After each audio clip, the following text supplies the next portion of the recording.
আজ আমরা মাধ্যমিক 2025-এর জন্য এবিটিএ টেস্ট পেপার এর পরবর্তী পেজ 222 এটা আলোচনা করব। এর আগে বেশ কয়েকটি পেজ আমরা আলোচনা করেছি আগেরগুলো, তো সেগুলোর প্লেলিস্ট বানিয়ে দেওয়া হয়েছে। তো যারা আগেরগুলো দেখোনি তো সেগুলো দেখতে পারো।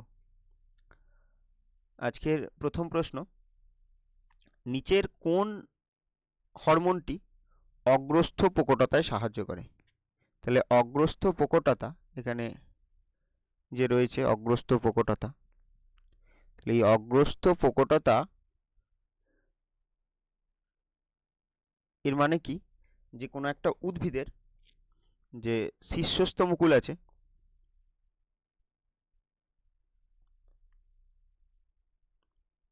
শীর্ষস্থ মুকুল, এটা কি হয় যে এর বৃদ্ধি পায়, আর পার্শ্বস্থ মুকুল যেটা রয়েছে তার বৃদ্ধি ব্যাহত হয়।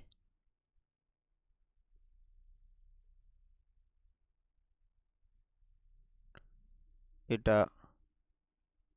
বৃদ্ধি পাবে, এটা ব্যাহত হবে। তাহলে পার্শ্বস্থ মুকুলটা ব্যাহত হবে আর শীর্ষস্থ মুকুলটা বৃদ্ধি পাবে, সেই রকম কন্ডিশনটাকে কি বলে? অগ্রস্থ প্রকটতা। তাহলে অগ্রস্থ প্রকটতাতে সাহায্য করে যে হরমোনটা, সেটা হচ্ছে কি? সেটা হচ্ছে অক্সিন। অক্সিন। আর যদি এই সাইটোকাইনিনের কথা বলি, তাহলে এটা কি ঘটায়? এটা ঘটে পার্শ্বস্থ প্রকটতা। পার্শ্বস্থ প্রকটতা। তাহলে পার্শ্বস্থ প্রকটতা কি? এর উল্টোটা, পার্শ্বস্থ মুকুলের বৃদ্ধিতে সাহায্য করবে এবং শীর্ষস্থ মুকুলের বৃদ্ধি ব্যাহত করবে। ইথিলিন মনে রাখবো আমরা, যে ইথিলিন কিন্তু একটা গ্যাসীয় হরমোন। তাহলে ইথিলিন একটা গ্যাসীয় হরমোন,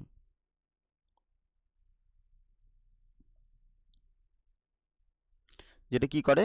যেটা ফল পাকাতে সাহায্য করে।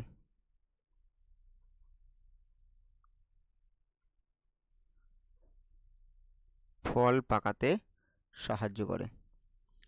আর জিব্রেলিন, এটা একটা নাইট্রোজেনবিহীন হরমোন, নাইট্রোজেনবিহীন এটা উদ্ভিদ হরমোন, যেটা কি মনে রাখবো? বীজের সুপ্তদশা ভঙ্গ করে, মনে রাখি। এছাড়া পর্বমধ্যের বৃদ্ধি ঘটায়। আমি এখানে একটাই লিখি, বীজের সুপ্তদশা ভঙ্গ করে। সুপ্তদশা ভঙ্গ করে। তাহলে নিচের কোন হরমোনটি অগ্রস্থ প্রকটতায় সাহায্য করে? সেটি হবে অক্সিন। আর তাছাড়া বাকি এই যে পয়েন্টগুলো বললাম, এগুলো একটু মনে রাখবে। পরের প্রশ্ন দেখব, সূর্যমুখী ফুল দিনের বেলায় ফোটে আর রাত্রিবেলায় মুদে যায়, এটি এক প্রকার।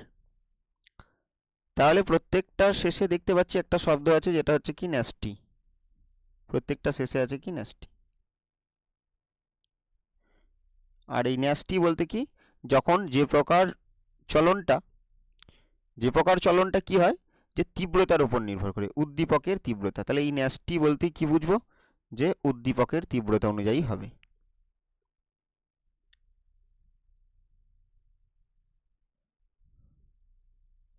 উদ্দীপকের তীব্রতা। তাহলে উদ্দীপকের তীব্রতা অনুযায়ী হলে সেটাকে বলবো ন্যাস্টি চলন। তাহলে এবার কি বলছে? সূর্যমুখী ফুল, যে সূর্যমুখী ফুল এটা দিনের বেলায় ফোটে, রাত্রিবেলায় মুটে। তাহলে বোঝা যাচ্ছে কি দেখে? দিন আর রাত্রি বলতে কি? লাইট, আলো। তাহলে আলো বলতে কি? ফোটো। তাহলে এখানে উত্তর কি হবে? উত্তর হবে ফোটোনেস্টি। তাহলে ফটোনেস্টির ক্ষেত্রে আমরা কাকে কাকে মনে রাখবো? ফটোনেস্টির ক্ষেত্রে এক তো সূর্যমুখী, আর কাকে মনে রাখবো? আর মনে রাখবো পদ্ম। থার্মোনেস্টি, এটাতে কাকে মনে রাখবো? এটাতে মনে রাখবো টিউলিপ। টিউলিপ। কেমোনেস্টি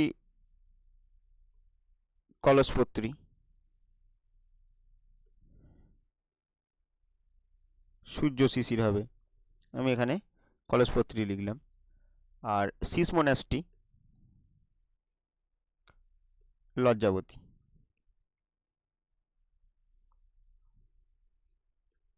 লজ্জাবতী। তাহলে এখান থেকে এগুলো মনে রাখবো। তাহলে কি সূর্যমুখী ফুল দিনের বেলায় ফোটে আর রাত্রিবেলায় মুদে যায়, এটি এক প্রকার ফটোন্যাস্টি চলন।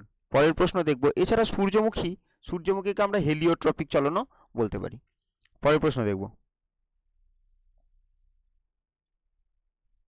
মানবদেহের করোটীয় স্নায়ু হলো, মানে করোটীয় স্নায়ুর সংখ্যা জানতে চাইছে। তাহলে মানবদেহে করোটীয় স্নায়ু কি জানতে চাইছে? করোটীয় স্নায়ু। তাহলে এক হচ্ছে করোটীয় স্নায়ু, আর 2 নম্বর কি হয়? সুষুম্না স্নায়ু।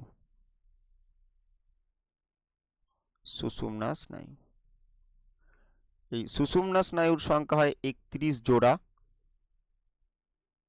আর এই করোটীয় স্নায়ু হবে 12 জোড়া। তাহলে এখানে কি হবে উত্তর? উত্তর হবে 12 জোড়া। তাহলে মানবদেহে করোটীয় স্নায়ুর সংখ্যা 12 জোড়া, আর সুষুম্না স্নায়ু কত জোড়া?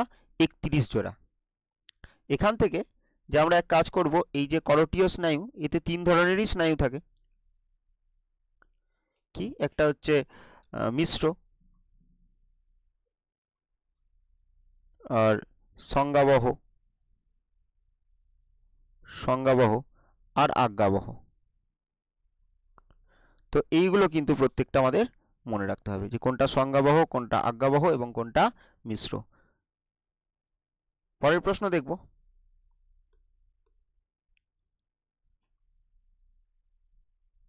মাইটোসিস কোষ বিভাজনে যে দশায় নিউক্লিয় পর্দার পুনরাবির্ভাব ঘটে। তাহলে কি বলছে? এই যে নিউক্লিয় পর্দা, আর নিউক্লিয় পর্দার বলছে পুনরাবির্ভাব, মানে পুনরায় আবার আবির্ভাব হয়। তাহলে বিলুপ্ত কোথায় হয়? নিউক্লিয় পর্দার বিলুপ্তি। যদি নিউক্লিয় পর্দার বিলুপ্তির কথা বলি, বিলুপ্ত কখন হয়? বিলুপ্ত হয় প্রোফেজের শেষের দিকে। প্রোফেজের শেষে সম্পূর্ণভাবে বিলুপ্ত হয় বলতে পারি আমরা প্রোমেটাফেজে, কিন্তু এখানে বলছে পুনরাবির্ভাব। তাহলে পুনরাবির্ভাব কখন হবে? পুনরাবির্ভাব হবে টেলোফেজ। টেলোফেজকে বলা হয় মোটামুটি এই প্রোফেজের বিপরীত দশা। তাহলে মাইটোসিস কোষ বিভাজনের যে দশায় নিউক্লিয় পর্দার পুনরাবির্ভাব ঘটে সেটা হচ্ছে টেলোফেজ। প্রোফেজে যেটা হয়, প্রোফেজে হয় ক্রোমোজোমের গঠন, মেটাফেজে ক্রোমোজোমগুলো সজ্জিত থাকে বিষুব অঞ্চলে, আর অ্যানাফেজে হয় অ্যানাফেজীয় চলন। তাহলে প্রোফেজে কি হয়? ক্রোমোজোম সৃষ্টি। তাহলে এখানে হচ্ছে ক্রোমোজোম সৃষ্টি। আর মেটাফেজে কি হয়? মেটাফেজে হচ্ছে ক্রোমোজোমগুলি সজ্জিত হয়।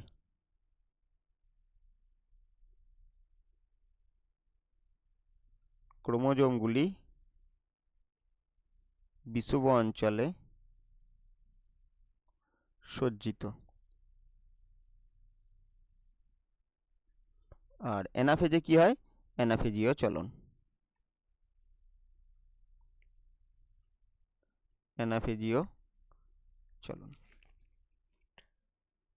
আর এখানে তাহলে কি নিউক্লিয় পর্দার পুনরাবির্ভাব ঘটে কখন? টেলোফেজ। পরের প্রশ্ন দেখব, ডিএনএ অণুর গঠনগত একক। এটা আগে আলোচনা করা হয়েছে। তাহলে ডিএনএ অণুর গঠনগত একক কি হবে? নিউক্লিওটাইড। নিউক্লিওটাইড। এবার যদি আমরা দেখি যে নিউক্লিওটাইড সমান সমান কি?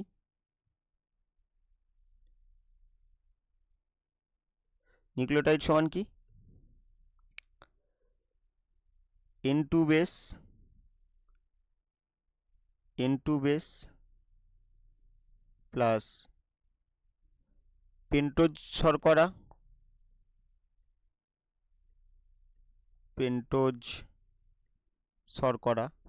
Plus phosphoric acid.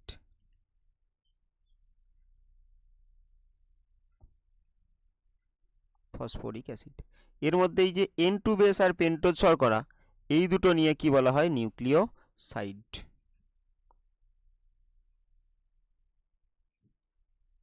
তাহলে এই দুটো নিয়ে হয় নিউক্লিওসাইড। তাহলে N2 বেস প্লাস পেন্টোজ শর্করা প্লাস ফসফরিক অ্যাসিড সমান নিউক্লিওটাইড, আর এটা হচ্ছে ডিএনএ অণুর গঠনগত একক। আর N2 বেস আর পেন্টোজ শর্করা নিয়ে হয় নিউক্লিওসাইড। এই তো এগুলো তিনটে নিই, পেন্টোজ শর্করা, নাইট্রোজেন বেস আর ফসফেট, এগুলো নিয়েই গঠিত হয় কি? এগুলো নিয়েই গঠিত হয় নিউক্লিওটাইড। পেন্টোজ শর্করা প্লাস এটা। আর যদি পেন্টোজ শর্করা প্লাস নাইট্রোজেন বেস এই দুটো থাকতো তাহলে কি বলতাম? তাহলে বলতাম নিউক্লিওসাইড।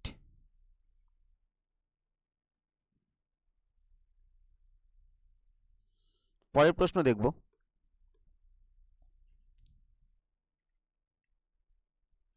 মানবদেহে মাইটোসিস বিভাজন দ্বারা সদ্য সৃষ্ট অপত্য কোষের প্রতিটি ক্রোমোজোমে কটি ডিএনএ তন্তু কুণ্ডলীকৃত হয়ে গঠিত হয়?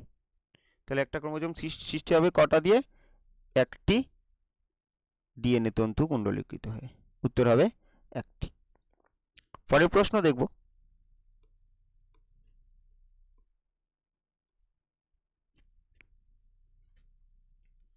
কন্যা তখনই হিমোফিলিক হতে পারে যখন,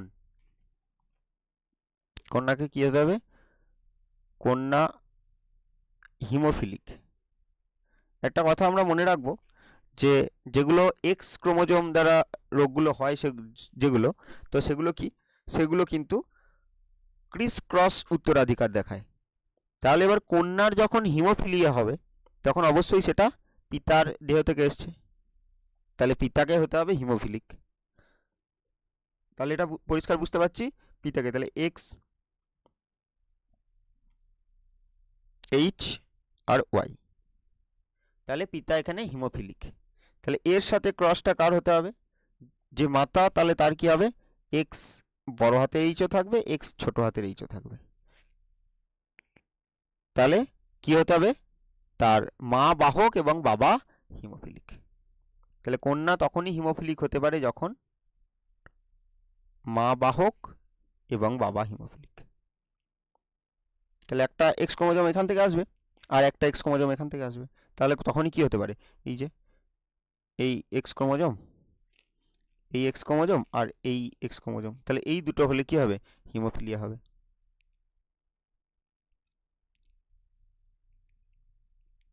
আর যে ক্ষেত্রে পিতা এখান থেকে এক্স ক্রোমোজোম দিচ্ছে, এখান থেকে একটা এক্স ক্রোমোজোম আসছে, সেটা হিমোফিলিয়া।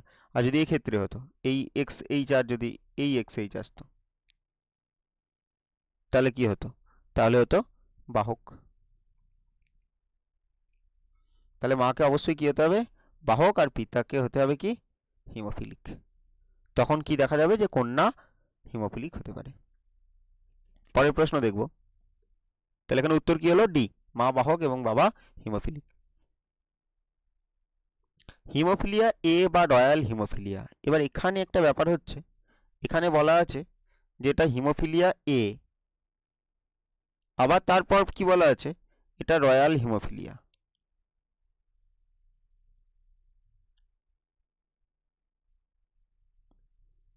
রয়্যাল। তো এখানে ব্যাপারটা হচ্ছে কি, যে সব থেকে আগে যে হিমোফিলিয়া আবিষ্কার হয়েছে, তো সেই হিমোফিলিয়াটাকে কি বলে? ক্লাসিক্যাল। তাহলে যেহেতু আগে আবিষ্কার করছে তাকে বলে ক্লাসিক্যাল,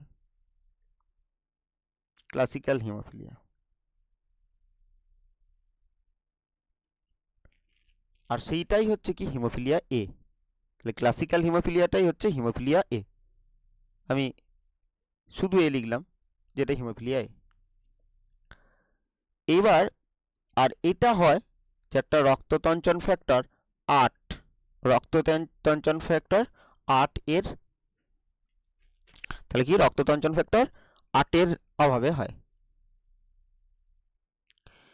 এইবার এটা কি? যে আরেকটা ফ্যাক্টর, সেই ফ্যাক্টরটার নাম হচ্ছে হিমোফিলিক ফ্যাক্টর, হিমোফিলিয়া ফ্যাক্টর 9। সেইটা দেখা যাচ্ছে যে ক্রিসমাস নামক একটা ব্যক্তির এই হিমোফিলিক ফ্যাক্টরটা নেই। তখন এই 9 নম্বর ফ্যাক্টরের অন্য নাম কি দেওয়া হলো? ক্রিসমাস। এর নাম দেওয়া হলো ক্রিসমাস ফ্যাক্টর। তাহলে 9 নম্বর ফ্যাক্টরটাকে কি বলছি? Christmas factor. কারণ কি? ক্রিসমাস নামক ব্যক্তির দেহে দেখা যাচ্ছে কি, যে এই হিমোফিলিক ফ্যাক্টর, যে রক্ততঞ্চন, হিমোফিলিক ফ্যাক্টর ভুল বলছি, রক্ততঞ্চন ফ্যাক্টর। তাহলে রক্ততঞ্চন ফ্যাক্টর যে 9 সেটা নেই। আর এটাও কিন্তু রক্ততঞ্চন ফ্যাক্টর 8 এর কথাই বলছি। আচ্ছা, নেই। তো তখন কি দেখা যাচ্ছে? যে তাহলে তার হিমোফিলিয়া হবে। আর সেই হিমোফিলিয়াটা কি? বি। এবার এই হিমোফিলিয়াটার আক্রান্ত হচ্ছে ওই রয়্যাল ফ্যামিলি, রানী ভিক্টোরিয়ার ফ্যামিলি দেখা যাচ্ছে যে হিমোফিলিয়া বি দ্বারা আক্রান্ত হচ্ছে। কারণ রানী ভিক্টোরিয়ার কিন্তু হিমোফিলিয়ার বাহক, হিমোফিলিয়া বি এর বাহক ছিলেন হচ্ছে রানী ভিক্টোরিয়া। তাহলে তাদের কোন হিমোফিলিয়া দেখা যাচ্ছে? Haemophilia B. তাহলে সেইটাকে এই কারণে বলে দেওয়া হচ্ছে royal haemophilia.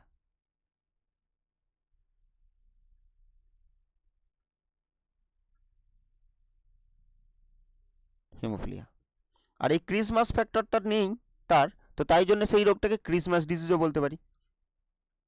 Christmas disease.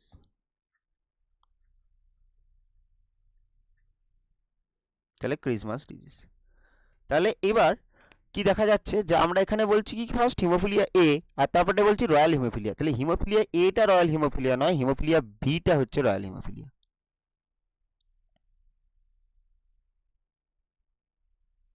Haemophilia B. এবার কি হয়, কোনো বইয়েতে হিমোফিলিয়া এ কে রয়্যাল হিমোফিলিয়া বলে দেয়, কোনো বইতে বি কে রয়্যাল হিমোফিলিয়া বলে দেয়, কিন্তু হিসাব মতো এটা হওয়া উচিত কি হিমোফিলিয়া বিটা হচ্ছে রয়্যাল হিমোফিলিয়া, আর হিমোফিলিয়া এটা হচ্ছে ক্লাসিক্যাল হিমোফিলিয়া।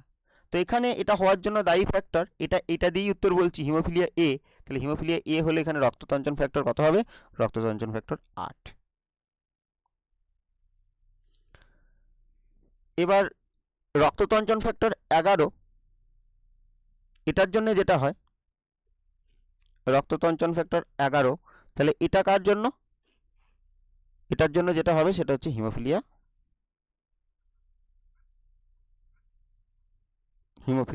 সি। তাহলে এটা কার জন্য? এটা হচ্ছে হিমোফিলিয়া সি। এবার এখানে একটা কথা হচ্ছে কি, যে হিমোফিলিয়া সিটা আসলে কিন্তু এক্স ক্রোমোজোম ঘটিত নয়। এই হিমোফিলিয়া সিটা এক্স ক্রোমোজোম ঘটিত নয়। তাহলে 11 নম্বর ফ্যাক্টর যদি না থাকে তাহলে হিমোফিলিয়া সি হবে, আর এই হিমোফিলিয়া সিটা এক্স ক্রোমোজোম ঘটিত নয়। তাহলে অবশ্যই কি বোঝা যাচ্ছে? এটা অটোজোম ঘটিত।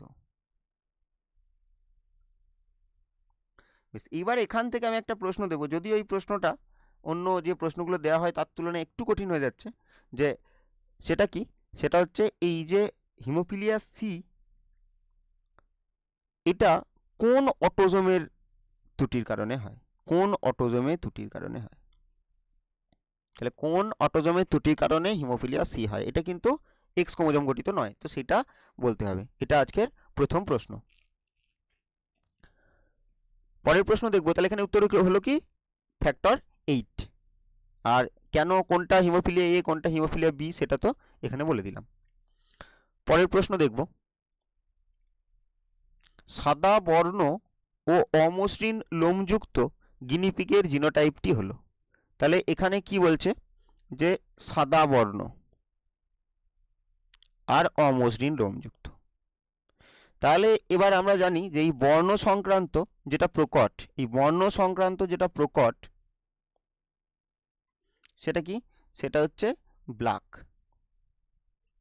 আর প্রচ্ছন্ন তাহলে কি? প্রচ্ছন্ন তাহলে হোয়াইট, মানে এটা হয়। আর এখানে ক্ষেত্রে একটা প্রকট একটা প্রচ্ছন্ন, প্রকট আর প্রচ্ছন্ন। তাহলে প্রকটটা কি? প্রকটটা হচ্ছে রাফ, তাহলে প্রকটটা হচ্ছে রাফ। আর প্রচ্ছন্ন কোনটা? প্রচ্ছন্ন হচ্ছে স্মুথ। তাহলে এবার প্রকটের ফার্স্ট লেটারগুলো নেওয়া হয়। তাহলে সাদা বর্ণের ক্ষেত্রে কি হওয়া উচিত? সাদা বর্ণ। এবার সাদা বর্ণটা কি দেখতে পাচ্ছি এখানে? প্রচ্ছন্ন। আর প্রচ্ছন্ন অবস্থায় কে কখন প্রকাশ পায়? শুধুমাত্র হোমোজাইগাস। কোনো প্রচ্ছন্ন বৈশিষ্ট্য কখন? শুধু হোমোজাইগাস। তাহলে ব্ল্যাকটা, প্রকটটা বড় হাতের বি, তাহলে প্রচ্ছন্নটা নিশ্চয়ই ছোট হাতের বি হবে। যেহেতু সাদা বর্ণ বলেছে তাহলে আমরা দুটোই ছোট হাতের বি চাই, কারণ প্রচ্ছন্ন শুধুমাত্রই হোমোজাইগাস অবস্থায় প্রকাশ পায়। আর অমসৃণ লোমযুক্ত, এটা আমি এটা হলেও বলতে পারতাম, কারণ আরটাই তো প্রকট। আবার বড় আর ছোট আরও বলতে পারতাম। তাহলে এবার বিবিটা ছোট হাতের থাকতেই হবে। তাহলে এখানে দুটো বিবি ছোট হাতের, ঠিক আছে। তাহলে হ্যাঁ, এটা সাদা অমসৃণ হবে। প্রথমটা অবশ্যই সাদা অমসৃণ হবে, কিন্তু দ্বিতীয়টা সাদা হয়ে যাবে এবং মসৃণ হয়ে যাবে, তাহলে এটা হচ্ছে না। তাহলে পরের যদি দেখি এই বিবি আর আর, ঠিক আছে, এটা সাদা অমসৃণ, এটা কালো হয়ে যাবে, বি থাকার জন্য এটা কালো হয়ে যাবে, তাহলে এটা হচ্ছে না। আর এটা তো আগের মতোই, আগে এটার জন্য হচ্ছে না। তাহলে তারপর কি দেখছি, হ্যাঁ এটা কি হবে, বিবি এটা সাদা আর অমসৃণ, এটা সাদা এটা অমসৃণ, তাহলে কি হবে? এটাও হবে এটাও হবে। তো সেহেতু উত্তর হবে অপশন সি। তাহলে option C, small B capital R আর small B capital R small R. পরের প্রশ্ন দেখব, পৃথিবীতে প্রাণের সৃষ্টির সময় যে গ্যাসটি অনুপস্থিত ছিল সেটি হলো, এটা আগে আলোচনা হয়েছে, তো এটা সম্পর্কে আর বিশেষ কিছু বললাম না, এখানে শুধু উত্তরটাই বলে দিই। এখানে উত্তর কি হবে? উত্তর হবে অক্সিজেন।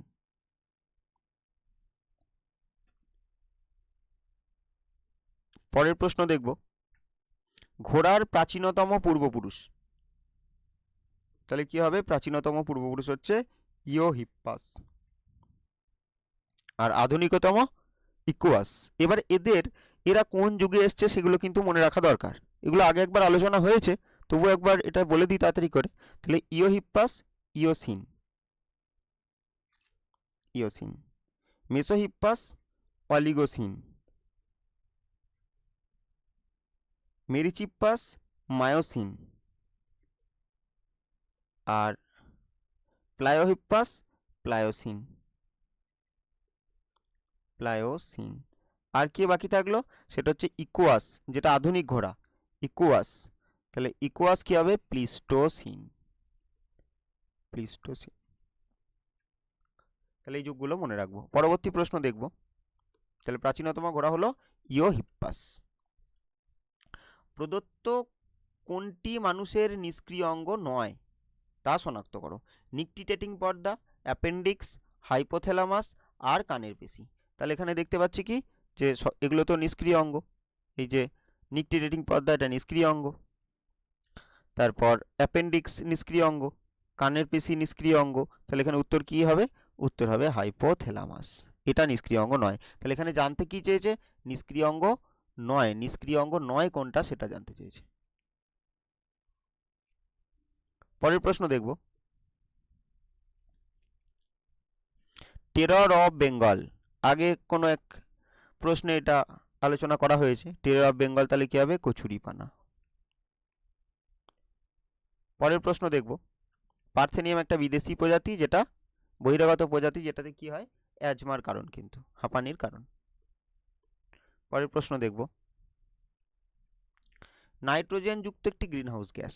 তাহলে নাইট্রোজেন যুক্ত একটা গ্রিনহাউস গ্যাস কি হবে? Nitrous oxide, N2O, N2O, N2O। পরের প্রশ্ন দেখব, সিওডি, সিওডি এটা এইভাবে লিখতে হয়, সিওডি, সব ক্যাপিটালে, সিওডি, কেমিক্যাল অক্সিজেন ডিমান্ড। তাহলে বুঝতেই পারছি বিওডি সিওডি এগুলো কার সাথে যুক্ত? এগুলো সব জল দূষণ। তাহলে এখানে কি হবে? জল দূষণ। পরের প্রশ্ন দেখব,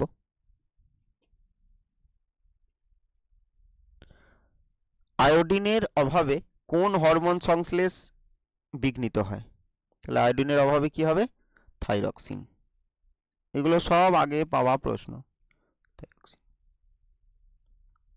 এতদিন যে কটা পেজ আলোচনা হয়েছে সব তার মধ্যে কোথাও এটা ছিল।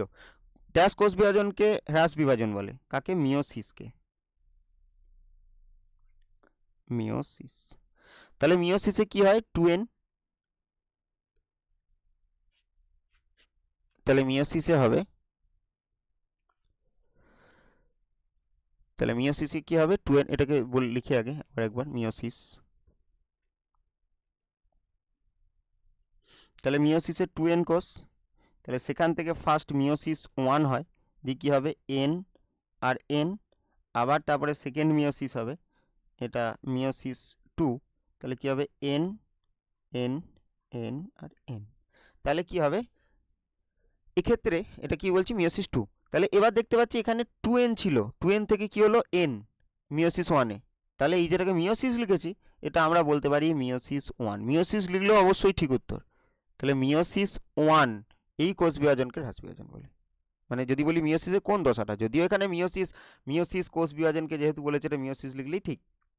ঠিক আছে, এবার মিওসিসের যদি বলি কোন মিওসিসটা, তাহলে মিওসিস 1টা হচ্ছে হ্রাস বিভাজন, আর 2তে যদি দেখি n ছিল nই হয়েছে, তাহলে এটা সমবিভাজন। এটা মাইটোসিসের মতোই। তাহলে মিওসিস 2টা সমবিভাজন, মিওসিস 1টা হ্রাস বিভাজন। আর ওভারঅল যদি মিওসিসকে বলি, তাহলে মিওসিস তো এখান থেকে এটা 2n ছিল, শেষমেশ কি হয়েছে? n, তাহলে হ্রাস হয়েছে। তাহলে ওভারঅলও কি করবো? হ্রাস বিভাজন। কিন্তু কখনো যদি দশা উল্লেখ করে দেয়, তখন মিওসিস 1টা হ্রাস বিভাজন এবং মিওসিস 2টা সমবিভাজন। তাহলে এখানে কোন কোষ বিভাজন হ্রাস বিভাজন? সেটা হচ্ছে মিয়োসিস। পরবর্তী প্রশ্ন দেখব, একই জিনের বিভিন্ন রূপকে কি বলবো? তাহলে একই জিনের বিভিন্ন রূপ হচ্ছে অ্যালিল।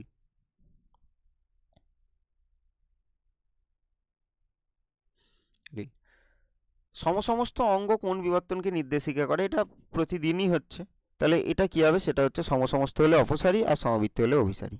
তাহলে কি হবে? অপসারী। এটাতেও আর কিছু বললাম না। পরবর্তী প্রশ্ন,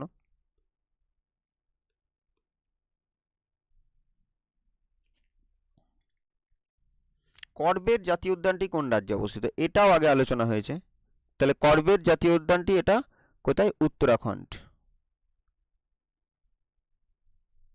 উত্তরাখণ্ড। আর কর্বেট জাতীয় উদ্যানটা ভারতের প্রথম জাতীয় উদ্যান। ভারতের প্রথম জাতীয় উদ্যান। এখানেও একটা প্রশ্ন দেব, দেখি কেউ বলতে পারে কিনা।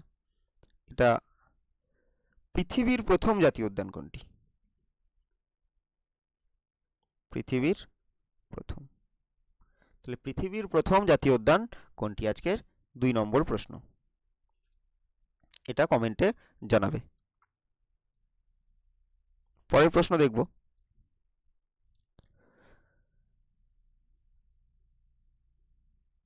ড্যাশ পেশির সংকোচনে নিকটবর্তী অঙ্গ প্রসারিত হয়ে দূরে যায়। তাহলে এই অঙ্গ, একটা জিনিস খেয়াল রাখবো, যখন এই অঙ্গর কথাটা থাকবে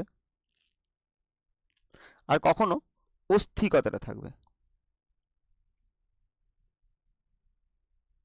তাহলে অঙ্গের এখানে দুটো অপশন থাকতে পারে, দূরে হতে পারে, কাছে হতে পারে। আর অস্থিটার ক্ষেত্রেও দূরে হতে পারে, কাছে হতে পারে। তাহলে কি লিখলাম? দূরে আর হচ্ছে কাছে। তাহলে অঙ্গটার ক্ষেত্রে দূরে যাওয়াটাকে কি বলবো? অ্যাবডাকশন, ঘটনাটাকে অ্যাবডাকশন। আর কাছে হলে কি বলবো? অ্যাডাকশন।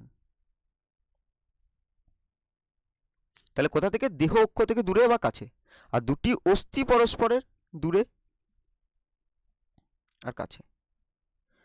তাহলে অস্থি পরস্পর দূরে এবং কাছে। এটা কাছে যখন আসবে সেটাকে কি বলবো? সেটা বলবো ফ্লেকশন। আর যখন দূরে যাবে তখন তাকে কি বলবো? এক্সটেনশন। এক্সটেনশন।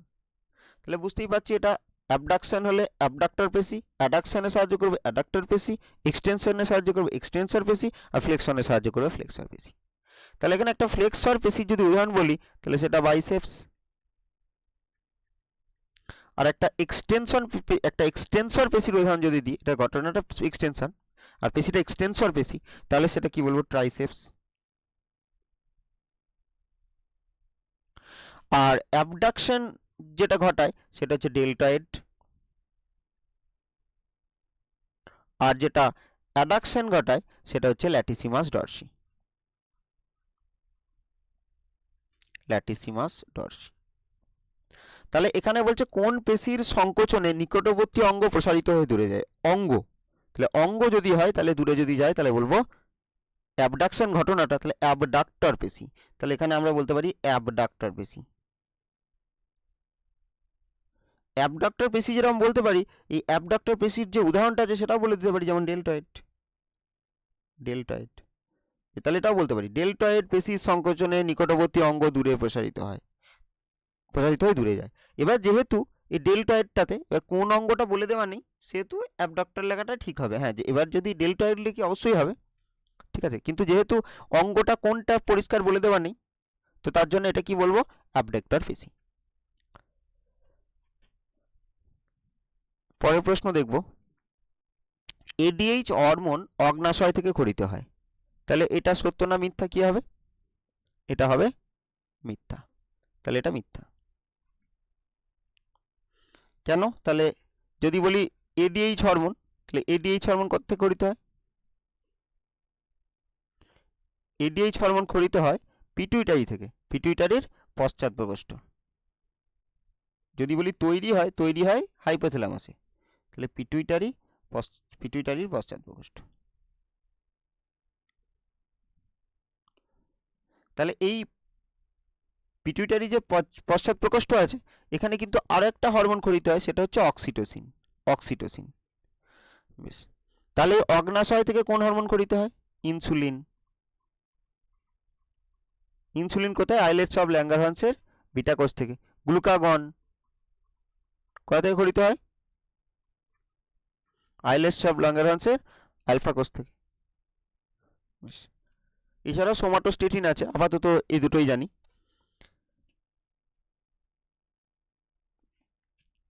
তাহলে এরপর দেখব মস্তিষ্কের আবরণীর নাম। আগেরটা উত্তর করলাম যে আইডিয়াইচ হরমোন অগ্নাশয় থেকে খরিত হয়, এটা হবে মিথ্যা। মস্তিষ্কের আবরণীর নাম হচ্ছে মেনিনজেস। হ্যাঁ, মস্তিষ্ক সুষুম্নাকাণ্ড উভয়েরই আবরণীর নাম হচ্ছে কি? মেনিনজেস। এটা সত্য, এটা সত্য। কি বলো?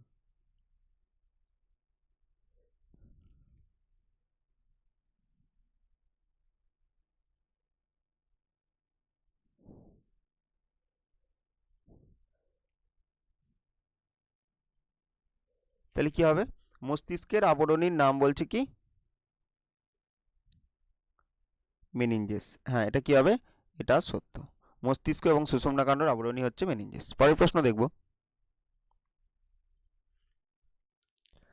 আরএনএতে থাইমিনের পরিবর্তে ইউরাসিল থাকে। এটাও বেশগুলো আগে আলোচনা হয়েছে যে যদি পিউরিন হয় তাহলে অ্যাডেনিন গুয়ানিন হবে, যদি পিরিমিডিন হয় থাইমিন সাইটোসিন ইউরাসিল হবে। আর আরএনএতে ইউরাসিল থেকে, ডিএনএতে থাইমিন থাকে। তাহলে এখানে কি বলছে? এখানে বলছে আরএনএতে এই যে থাইমিন, আরএনএতে থাইমিন এর পরিবর্তে কি আছে বলছে? এর পরিবর্তে ইউরাসিল। তাহলে থাইমিনের পরিবর্তে যেটা আছে সেটা হচ্ছে ইউরাসিল। কোথায়? আরএনএতে।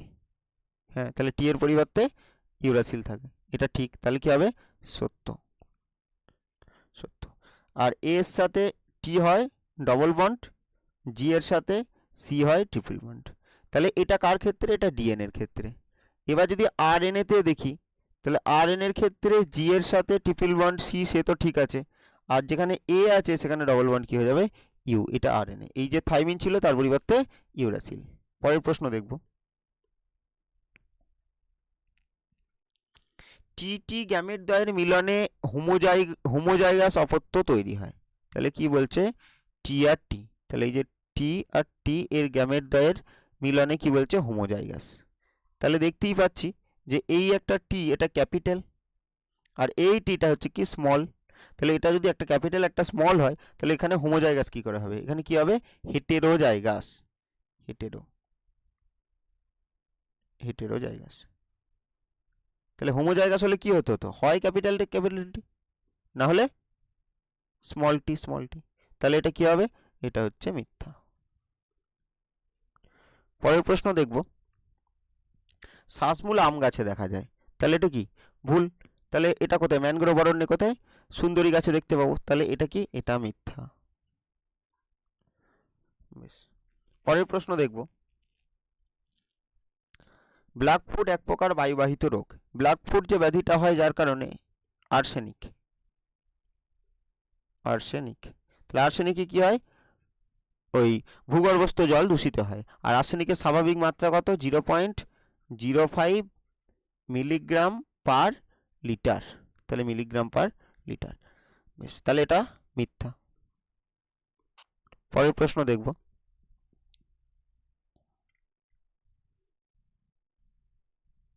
স্তম্ভ বিস্তম্ভ।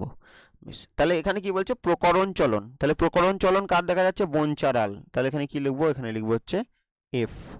তাহলে প্রকরণ চলন হচ্ছে বনচারাল।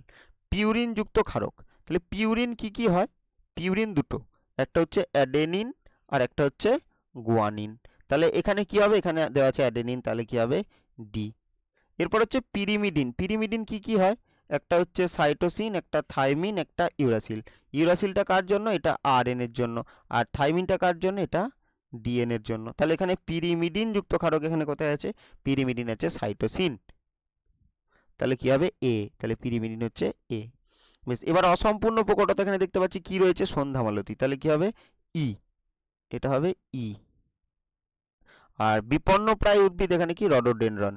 জি। আর জৈব বিবর্ধক হচ্ছে ডিডিটি। তাহলে বি। পরের প্রশ্ন দেখব,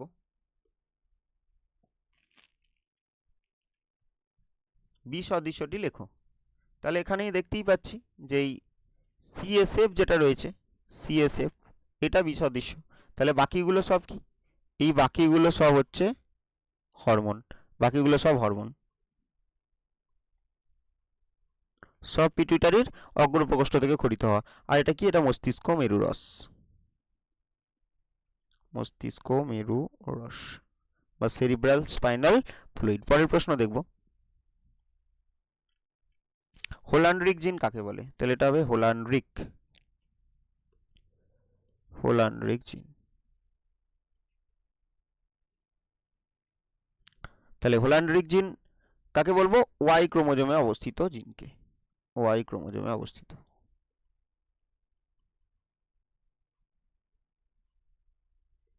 অবস্থিত জিন। পরের প্রশ্ন দেখব, প্রথম জোটটির সম্পর্ক বুঝে দ্বিতীয় জোটটি বলছে পরাগরেণু ক্রোমোজোম, পরাগরেণু ক্রোমোজোম যদি 16, তাহলে পরাগরেণু আমরা কি জানি? পরাগরেণু হয় n, তার মানে n সমান বলে দিয়েছে কত? 16। আর শস্য ক্রোমোজোম কত হয়? শস্য ক্রোমোজোম হয় 3n। তাহলে n সমান যদি 16 হয় তাহলে 3n সমান কত হবে? 16 × 3 সমান কত? 48। তাহলে ওখানে উত্তর কত হবে? উত্তর হবে 48টি। তাহলে পরাগরেণু ক্রোমোজোম n, শস্য ক্রোমোজোম 3n হয়, আর দেহকোষের ক্রোমোজোম 2n হয়। তাহলে এখানে যেহেতু শস্য ক্রোমোজোম জানতে চাইছে তাহলে কত হবে? 16 × 3 48। পরের প্রশ্ন দেখব, একটি বায়ু পরাগী ফুলের উদাহরণ দাও। বায়ু পরাগী ফুলের উদাহরণ হচ্ছে ধান, যাদের ফুলগুলো বর্ণহীন হবে এবং ফুলগুলি খুব ছোট হবে এবং তাদের যে পরাগ ধানী, যেটাকে কি বলবো, পুংকেশর চক্র, পুংকেশর চক্র আকারে অনেক বড় হবে, পরাগধানীটি বাইরে থাকবে। তাহলে এগুলো হচ্ছে বায়ুপরাগী ফুলের বৈশিষ্ট্য। পরের প্রশ্ন দেখব, মেন্ডেলের দ্বিসংকর জনন পরীক্ষায় প্রাপ্ত জিনোটাইপিক অনুপাত কত? এটা এইভাবে ছিল না প্রশ্নটা, কিন্তু এটাও আগে আলোচনা করা হয়েছে। তাহলে এখানে কি কি হবে? ফিনোটাইপিক অনুপাতটা কত? 9:3:3:1। এটা এখানে জানতে চাইনি, তাহলে কি হবে? এটা এখান থেকে বলেছিলাম চারটে, 1:2:2:4, আর এটা থেকে 1:2, এটা থেকে 1:2, আর এটা তো 1। তাহলে কি উত্তর কি হবে? 1:2:2:1:2:1:1:1। তাহলে এটা হবে উত্তর। পরের প্রশ্ন দেখব, এদের পুরো নামটি লেখো। তাহলে জেএফএম, তাহলে কি হবে? জয়েন্ট ফরেস্ট ম্যানেজমেন্ট, জয়েন্ট, এটা আগের দিনও মনে হয় বলেছিলাম, ফরেস্ট, তাহলে জয়েন্ট ফরেস্ট ম্যানেজমেন্ট। আর পিবিআর হচ্ছে পিপল বায়োডাইভার্সিটি রেজিস্টার। তাহলে কি হবে? জয়েন্ট ফরেস্ট ম্যানেজমেন্ট আর পিপল বায়োডাইভার্সিটি রেজিস্টার। পরের প্রশ্ন দেখব, প্রকৃতির বৃক্ষ কাকে বলা হয়? তাহলে প্রকৃতির বৃক্ষ কাকে বলা হয়? প্রকৃতির বৃক্ষ জলাশয়। তাহলে বৃক্ষ যেরকম আমাদের দেহ থেকে দূষিত পদার্থগুলোকে অপসারিত করে, সেরকম প্রকৃতিতে জলাশয়ও যে পৃথিবীর দূষিত পদার্থগুলো আছে সেগুলোকে জারিত করে অপসারিত করে। পরের প্রশ্ন দেখব, লাস্ট প্রশ্ন, নিচে 4টি বিষয়ের মধ্যে 3টি একটি বিষয়ের অন্তর্গত, সেই বিষয়টি খুঁজে বের করো। তাহলে এখানে কি? কৃষিক্ষেত্রে কীটনাশকের ব্যবহার, টাইফয়েড, জল দূষণ এবং কলকারখানা থেকে উৎপন্ন তরল বর্জ্য। তাহলে এটা কি হবে? উৎপন্ন। তাহলে এখানে উত্তর হবে জল দূষণ, আর এখানে কি? এটা উৎপন্ন, এটা হবে উৎপন্ন। তাহলে কি দেখা যাচ্ছে? কলকারখানা থেকে উৎপন্ন তরল বর্জ্য সেটাও জল দূষণ ঘটায়, টাইফয়েড জল দূষণের কারণেই টাইফয়েড হয়, আর কৃষিক্ষেত্রে কীটনাশকের ব্যবহারের ফলেও জল দূষণ হয়। তাহলে এখানে উত্তর কি হলো? জল দূষণ। তাহলে আজকের 41টা প্রশ্ন শেষ হলো। আর যে দুটো দেওয়া হয়েছে হোমওয়ার্ক সেগুলো কমেন্টে অবশ্যই জানাবে।